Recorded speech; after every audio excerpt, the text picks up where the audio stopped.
मैं 40 साल की एक खूबसूरत औरत हूँ। मैं 2 जवान बेटों और एक अकलौती बेटी की माँ हूँ। मेरी बेटी मेरी आँखों का तारा है। बहुत नाज़ों से पली मैंने हर खुशी उसकी झोली में तो डालने की कोशिश कि मेरी बेटी की शादी हुई। अभी शादी को सिर्फ 3 महीने हुए थे।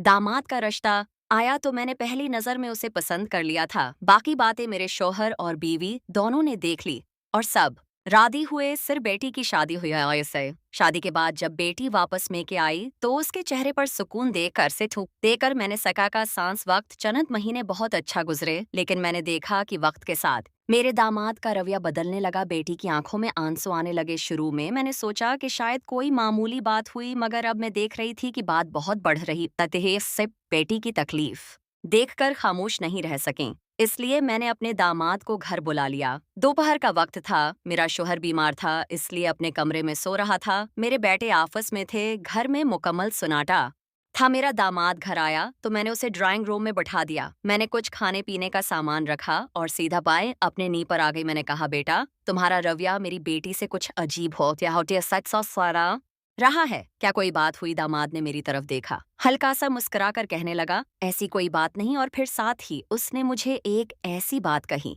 जिसे सुनकर मेरे पाँव के नीचे से जमीन निकल गई। दामाद कहने लगा, सच ये है कि मैं अब बेटी से शादी आपकी वजह से की है?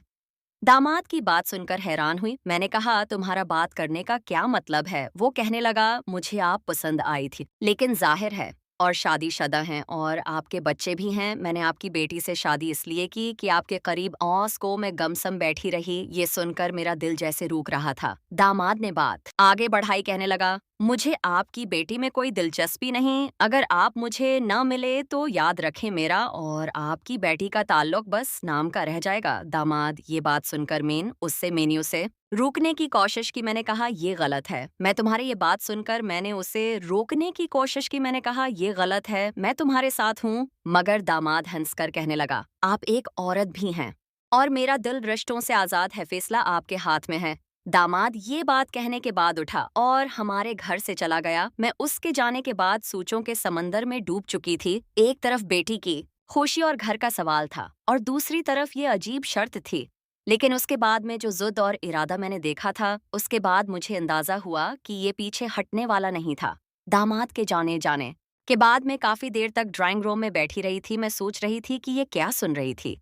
वो दामाद जिस पर मैंने भरोसा किया, वो मेरी बेटी का शौहर, वो मुझसे ऐसा ऐसी बात कह सरहामो समेरा दल कह रहा था कि ये एक नाकाबिल माफी बात है। लेकिन मेरा दिमाग मुसलसल बेटी की आंखों में बहने वाले आंसू दिखा रहा था। दामाद की धमकी साफ थी, अगर मैंने उसकी बात न मानी तो मैं मेरी बेटी से दूर हो जाएगा और फिर मेरा घर और मेरी बेटी का घर बखर जाएगा। शाम हो रही शाम हो रही थी। मैं खिड़की के पास खड़ी बाहर अंधेरे को देख रही थी। मेरी जिंदगी में एक लंबे उरसे से ऐसा ही अंधेरा छाया हुआ था। मेरा शोहर बीमार था, उनका ज्यादा वक्त बिस्तर पर गुजरता था। घर की रौनक जैसे खत्म हो गई थी। मैं एक औरत थी, मेरे भी जज्बात थे, लेकिन मैंने कभी उनके बारे में सोचने की जरूरत नहीं कि मुझे दामाद की बात पर बहुत गुस्सा आ रहा था और वो दूसरी तरफ अंदर कहीं एक खालीपन को जगा रही थी। मैंने सर झटक कर खुद को समझाया और किचन में जाकर बैठे के लिए खाना बनाने लगी। लेकिन मेरे हाथ कांप रहे थे, इतने ज्यादा काम रहे थे कि सालन बनाते हुए सालन बाहर गुजर रहा था। इस रात बहुत देर तक जागती रही। दिमाग का चेहरा बार बार मेरे सामने सा रहा था और खास करके उससे ये अल्फाज के मानी, ये शादी आपके लिए की है। अगले 2 दिन मैंने उस मामले पर किसी से कोई बात ना की। ऐसी बातें थी, अगर किसी से सुन लें तो न सिर्फ मेरा बल्कि बेटी का घर भी अड़ सकता था। जानती थी कि मुझे इस बात का फैसला कई अकेले करना था। 3 दिन के बाद शाम का वक्त था। मैंने खुद को दिमाग को फोन किया। मेरी आवाज में वो शर्म थी जो किसी माँ को पास से अपने गया बेटे से बात करते हुए महसूस हो सकती है। मैंने एक गहरा सांस लिया और उसके बाद मैंने कहा, मैंने बहुत सोचा, बेटी की खुशी और अपने घर की खातिर में तुम्हारी शर्त मानने को तैयार हूँ। होमा सेट्स तनया कहा, हाँ, लेकिन मेरी एक शर्त है। मैंने कहा, ये सब सिर्फ एक बार होगा, इसके बाद तुम मेरी बेटी के साथ पहले जैसा रवैया रखोगे। मैं ये कदम सिर्फ अपनी बेटी की खातिर उठा रही हूँ। वो जोर जोर से हंसने लगा, कहने लगा, आप फिक्र ना करें, जब वजह बदल जाएगी तो मेरा रवैया खुद ब खुद बदल जाएगा। खैर, मैंने ये बात करने के बाद फोन बंद कर दिया, लेकिन मेरे दिल की धड़कन बहुत तेज थी, जैसे मैंने पाथा और कोई बहुत बड़ा फैसला कर लिया था। अगली सुबह में देर तक बेड पर सोती रही। जहन में बार बार यही सवाल आ रहा था कि क्या कर रही हो, लेकिन फिर बेटी का मासूम चेहरा और आंखों का नाम होना मुझे याद आता तो मैं अपना दिल सख्त कर लेती। दोपहर को मेरे दामाद का फोन आया, कहने लगा, कल आपकी बेटी फार्म हाउस जा रही है, सुबह 11 बजे निकलेगी और शाम को वापस आएगी। मैं घर पर चला हूँ, आप मेरे घर आ सकती हैं। उसके बाद सुनकर मेरे हाथ कांप रहे थे। ये वो लम्हा था जिसकी तरफ मैं पिछले कई दिनों से बहुत ज्यादा आगे बढ़ रही थी। मैंने कहा, ठीक है, मैं कल तुम्हारे पास आ जाऊंगी। मेरी पाता बेटी के घर से निकलते हैं तो मुझे कॉल कर देना। अगला दिन जैसे बहुत उसका गुजर गया। मैं सुबह से अजीब कैफियत में थी। न किसी से ज्यादा बात की है, न घर के मामूल के काम किए। जब बेटी तैयार होकर होकर पड़ोस वालों के साथ निकल पड़े तो मैं अपने दिमाग के फोन का इंतजार करने लगी। थोड़ी देर के बाद मेरे दिमाग का फोन आया, कहने लगा, मैं इंतजार कर रहा हूँ, आप जल्दी से नहाकर हल्का सा मेकअप किया। बल्ले सनवारे और आईने में खुद को देखा। दिल में वो एक सवाल आप भी मौजूद था कि क्या ये सब वाकिफ है नेहा मैं दिल से कर रही हो। घर से निकलते वक्त मैं दौड़ रही थी कि कहीं मुझे कोई देखना मैं अनाथ बाइक ले। रास्ता ज्यादा लंबा नहीं था। कुछ ही देर के बाद मेरे दिमाग का घर आ चुका था। घर आ चुका था। दिमाग ने दरवाजा खोला तो चेहरे पर खुशी और एक अजीब सी चमक थी। कहने लगा, इंदर आ जाए, मैं कब से और इंतजार कर रहा था। मैंने कमरे में कदम रखा। इंदर बहुत खामोशी थी। दिमाग ड्राइंग रूम की बजाय सीधा बेडरूम का दरवाजा खोल रहा था। कहने लगा, आप यहाँ बैठे हैं, मैं आपके लिए कुछ लाता हूँ। मेरे दिल की धड़कन बहुत तेज हो रही थी। मेरा दिमाग मेरे लिए पीने का शरबत पलाया तो मैंने आधे मिनट में खत्म कर दिया। इस वक्त मुझे बार बार सिर्फ अपनी बात याद आ रही आसे रही और बात आ रही थी जिन्होंने और अपने दिमाग से की ठीक सी। सिर्फ एक बार मैं चाहती थी कि उसको और मुझे ये याद रहे कि मैं ये सब अपनी खुशी के लिए नहीं बल्कि बेटी की खुशी के लिए कर रही हो। तुम दिमाग की आंखों में जो अत्मीनान और जीत का एहसान एहसान था वो साफ नजर आ रहा था। मैंने दामाद की तरफ देखा और उसे कहा, याद रखना ये सब बस एक बार होगा। वो मेरी बात सुनकर मुस्कुराने लगा, कहने लगा, मुझे सब याद है। और उसी पल मैंने महसूस किया कि अपा क्या पाए पीछे पढ़ना मुमकिन नहीं।